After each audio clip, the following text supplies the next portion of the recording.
बहुत ऐसे बच्चे हैं जिनको वंदे मातरम याद है। कहा जाता है कि शिक्षकों को याद नहीं है वंदे मातरम, लेकिन उन बच्चियों को और उन बच्चों को याद है, क्योंकि वो कुछ करना चाहते हैं, वो पढ़ना चाहते हैं।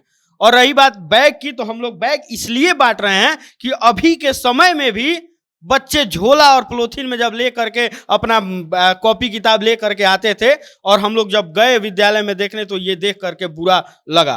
अमरजीत नाम का एक लड़का हमको फोन किया, और वो 3 दिन लगातार फोन किया कि भैया हमनी के 6 जाना बानी सन, हम लोग 6 आदमी हैं, 6 भाई बहन हैं, और हम लोग के पास किसी के पास बैग नहीं है।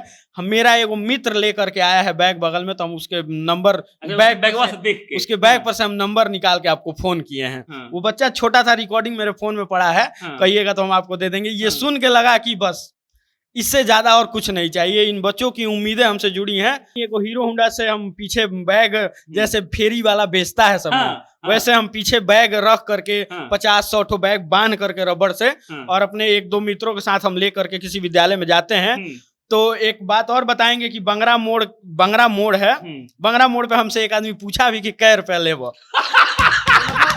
मतलब कि ये बैग लेकर जा रहे थे और एक आदमी इनको रोक के पूछा कि बैगवा बेच रहे हैं तो कितना रुपए का बैगवा दीजिएगा हमको, है ना। तो ये भी लगा। फिर हम उनको समझाए कि नहीं, हम लोग फ्री में बांट रहे हैं, अगर आपका बच्चा सरकारी विद्यालय में पढ़ रहा होगा तो बताइएगा, हम आपको दे देंगे। जो लोग संपन्न हैं उनको, उनके नजरों में हम सही में खटक चुके हैं। हमको गोपालगंज अस्थाई हम इसलिए नहीं रुक पाते हैं क्योंकि गोपालगंज में बहुत दिक्कत हो गया है। गोपालगंज में बहुत लोग हमको मानता भी है, बहुत लोग मेरा इज्जत करता है, बहुत लोग हमको प्यार करता है, लेकिन उसके साथ साथ जितना लोग प्यार करता है उसके साथ साथ उतना लोग हमारे प्रति द्वेष की भावना भी रखा है। देश अमृत महोत्सव मना रहा है और आज भी किसी विद्यालय में पंखा नहीं है। हमको लगता है ये मूलभूत सुविधाएं हैं, पंखा लगवाना, कूलर लगवा देना, वाटर कूलर लगवाना, ये मूलभूत सुविधाएं, इसको पूर्ति करना चाहिए। लेकिन 75 साल देश को आजाद हुए हुआ और आज भी किसी विद्यालय में बेंच नहीं है बच्चों को बैठने के लिए, बच्चे दरी पे बैठते हैं। तो हमको लगता है कि ये सब बदलने के लिए हम और आप जैसे युवा अगर आगे आएंगे तभी बदलेगा। और हम देखें कि किसी भी क्लास में पंखा नहीं था, और पंखा जहां था भी वहां सिर्फ टीचरों के सामने लगा था, तो ये दुखद बात है। उसके बाद से हम लोग सोचे कि पंखा लगवाएंगे। पंखा लगवाने के लिए हम उन लोगों से, बच्चों से बोल करके बाहर निकल रहे थे, तब तक 2-3 बच्चियां हमारे पास आई और बोली कि हो सके तो भैया बैगो एगो दुगो दे दे मम्मी के, क्या कि बैग के बहुत दिक्कत बा। नेता को छोड़ दीजिए, हम लोग अपने से अगर बिहार को बदलना चाहते हैं तो हम लोगों को ये करना पड़ेगा। इसीलिए हम बैग बांट रहे हैं लोग, और पंखा लगवा रहे हैं, जहां कूलर की जरूरत है वहां कूलर लगवा रहे हैं। अभी कुछ दिन पहले एक चापाकल का हमारे पास एक भाई मैसेज किया था कि भैया चापाकल लगवाना है। हम वहां चापाकल लगवाने गए भी थे, लेकिन इस विद्यालय में जगह नहीं था चापाकल लगवाने का। हम भी इलाहाबाद विश्वविद्यालय से पढ़े हैं, हम भी 11th-12th बाहर से पढ़े हैं, हम भी 10वां हरिहर सिंह एकेडमी से पढ़े हैं। तो यही देखिए, अगर आपको बेहतर शिक्षा लेना है तो ये मिथ्या बन गया है बिहारियों के मन में कि आपको बाहर जाना ही पड़ेगा, और इसीलिए बिहारी पलायन करते हैं पढ़ने के लिए भी, कमाने के लिए भी। जब बाहर कोई पढ़ेगा तो बाहर ही कोई कमा लेगा। जो 75 साल और 80 साल से जो सुन रहे हैं हम लोग, वैसा बिहार अभी भी नहीं हुआ है। बहुत मंचों पे हम सुने हैं कि बिहार इतना शानदार हो गया है कि आप आइए, बिहार में बहुत शानदार व्यवस्था है।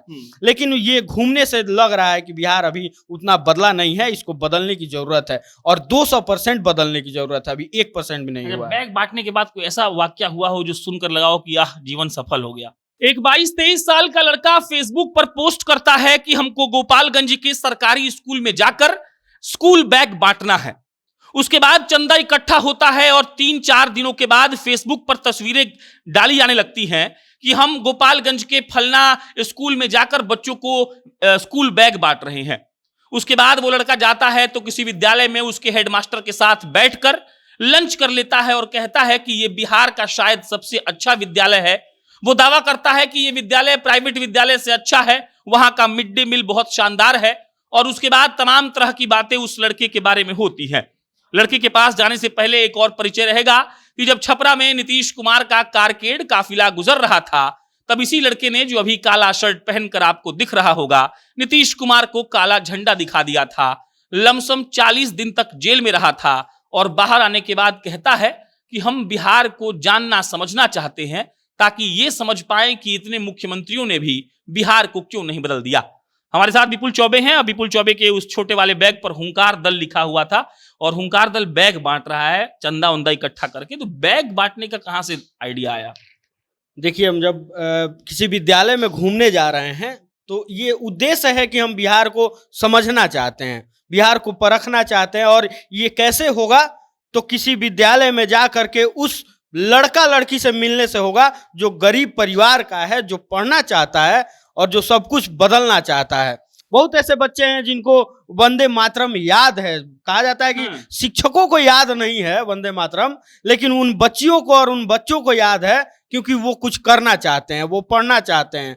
और रही बात बैग की, तो हम लोग बैग इसलिए बांट रहे हैं कि अभी के समय में भी बच्चे झोला और पॉलीथीन में जब ले करके अपना कॉपी किताब ले करके आते थे, और हम लोग जब गए विद्यालय में देखने तो ये देख करके बुरा लगा। ये काम तो जीता हुआ कोई विधायक, सांसद, मुखिया, पंचायत सदस्य, विभाग सदस्य करता है। आप क्या है? मुखिया, सांसद, विधायक, मंत्री, नेता कोई कर सकता है, बिल्कुल कर सकता है। लेकिन 75 साल देश को आजाद हुए हो गया है और आज भी देश अमृत महोत्सव मना रहा है और आज भी किसी विद्यालय में पंखा नहीं है। हमको लगता है ये मूलभूत सुविधाएं हैं, पंखा लगवाना, कूलर लगवा देना, वाटर कूलर लगवाना, ये मूलभूत सुविधाएं, इसको पूर्ति करना चाहिए। लेकिन 75 साल देश को आज़ाद हुए हुआ और आज भी किसी विद्यालय में बेंच नहीं है बच्चों को बैठने के लिए, बच्चे दरी पे बैठते हैं।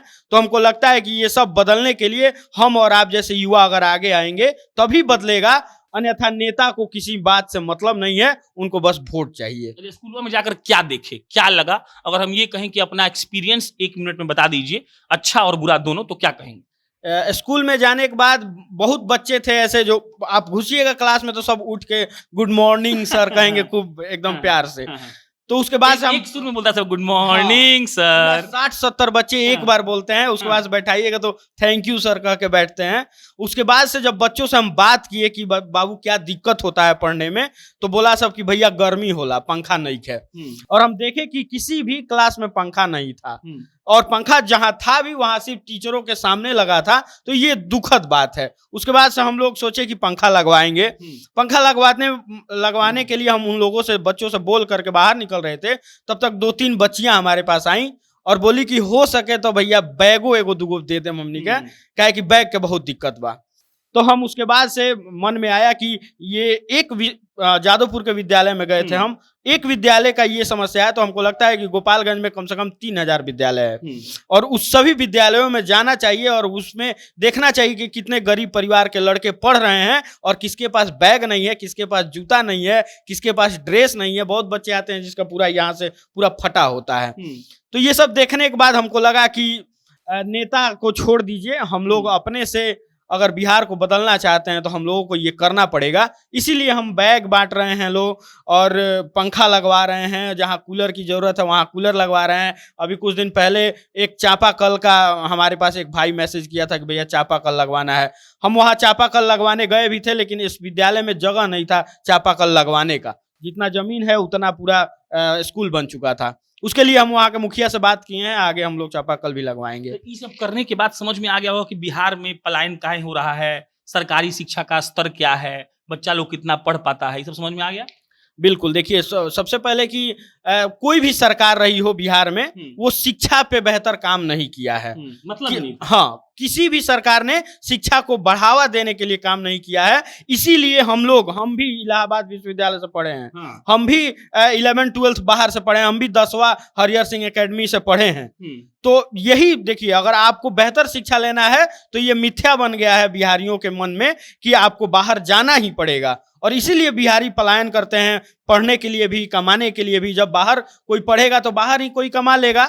अभी वैसा नेता कोई नहीं है, चाहे आप विधायक, मंत्री, सांसद किसी को ले लीजिए, कोई ऐसा विधायक नहीं है जो किसी मंच पे बैठ करके ये दावे के साथ कह दे कि हम बिहार में आईटी हब लगवा देंगे, बिहार में आईटी सेक्टर के जो भी छात्र हैं उन लोगों के लिए स्कोप ला देंगे। कोई ऐसा नेता नहीं है जो ये दावे से कहता है, क्योंकि उनके पास विजन नहीं है बिहार को बदलने का। और हम लोग देखिए, हम लोग जो काम कर रहे हैं, हम लोग अभी परख रहे हैं बिहार को कि कैसा मतलब कैसा बिहार है। मतलब जो 75 साल और 80 साल से जो सुन रहे हैं लोग हम लोग, वैसा बिहार अभी भी नहीं हुआ है। बहुत मंचों पे हम सुने हैं कि बिहार इतना शानदार हो गया है कि आप आइए, बिहार में बहुत शानदार व्यवस्था है। लेकिन ये घूमने से लग रहा है कि बिहार अभी उतना बदला नहीं है, इसको बदलने की जरूरत है और 200% बदलने की जरूरत है, अभी 1% भी नहीं हुआ है। बैग बांटने के बाद कोई ऐसा वाक्या हुआ हो जो सुनकर लगा हो कि जीवन सफल हो गया? बैग पे नंबर लिखा था और मेरा नाम लिखा था। बहुत लोग ट्रोल भी किए थे उसको कि अपना नाम लिखवा के, नाम लिखवा दिया। हाँ, नाम लिखवा के अपना दूसरे से पैसा लेता है, अपना नाम कर रहा है। तो खुशी इस बात से हुई कि कोन्हवा का एक बच्चा जिसका नाम कोन्हवा गोपालगंज का एक जगह है, अमरजीत नाम का एक लड़का हमको फोन किया और वो 3 दिन लगातार फोन किया कि भैया हमनी के 6 जना बानी सन, हम लोग 6 आदमी हैं, 6 भाई बहन हैं और हम लोग के पास किसी के पास बैग नहीं है।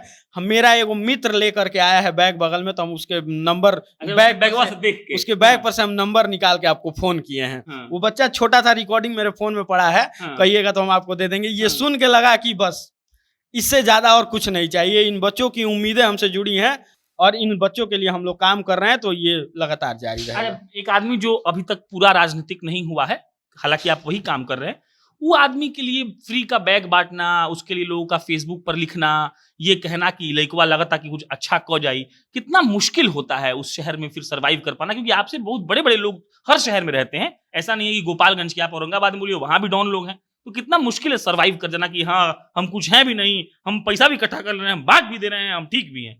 ये अपने आप में बहुत चैलेंजिंग है। हमको लगता है कि एक हीरो होंडा से हम पीछे बैग जैसे फेरी वाला बेचता है सब, वैसे हम पीछे बैग रख करके 50-100 ठो बैग बांध करके रबड़ से और अपने 1-2 मित्रों के साथ हम ले करके किसी विद्यालय में जाते हैं। तो एक बात और बताएंगे कि बंगरा मोड़ है, बंगरा मोड़ पे हमसे एक आदमी पूछा भी कि कै रुपया ले वो मतलब कि ये बैग लेकर जा रहे थे और एक आदमी इनको रोक के पूछा कि बैगवा बेच रहे हैं तो कितना रुपए का बैगवा दीजिएगा हमको, है ना। तो ये भी लगा, फिर हम उनको समझाए कि नहीं, हम लोग फ्री में बांट रहे हैं, अगर आपका बच्चा सरकारी विद्यालय में पढ़ रहा होगा तो बताइएगा, हम आपको दे देंगे। तो बोले कि नहीं ऐसा कोई बात नहीं है, आप स्कूल में चले जाइए। हम लोग बैग उसके बाद स्कूल में ले जाकर बांटे। देखिए ये चैलेंजिंग इसलिए है कि एक गरीब परिवार का लड़का जब हीरो होंडा से निकलता है बैग बांटने के लिए या समाज सेवा करने के लिए, तो उसके बाद से बहुत कठिनाई आती है सामने। कठिनाई मतलब क्या है कि जो लोग संपन्न हैं उनको, उनके नजरों में हम सही में खटक चुके हैं। हमको गोपालगंज अस्थाई हम इसलिए नहीं रुक पाते हैं क्योंकि गोपालगंज में बहुत दिक्कत हो गया है। गोपालगंज में बहुत लोग हमको मानता भी है, बहुत लोग मेरा इज्जत करता है, बहुत लोग हमको प्यार करता है, लेकिन उसके साथ साथ जितना लोग प्यार करता है उसके साथ साथ उतना लोग हमारे प्रति द्वेष की भावना भी रखा है कि आखिर ये इस परिवार से, ऐसे गरीब परिवार से निकल करके ये कैसे इतना काम बेहतर कर सकता है। लेकिन फिर भी जितने हमारे चाहने वाले लोग हैं सभी का धन्यवाद रहेगा जो हमको समर्थन कर रहे हैं। तो बैग के बाद क्या आएगा नया कुछ?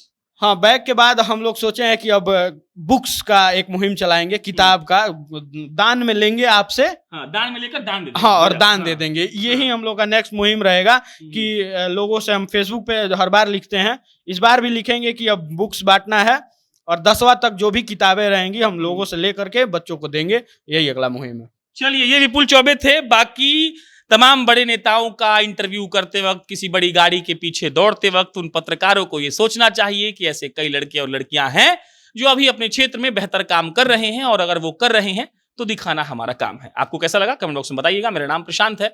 बहुत बहुत धन्यवाद।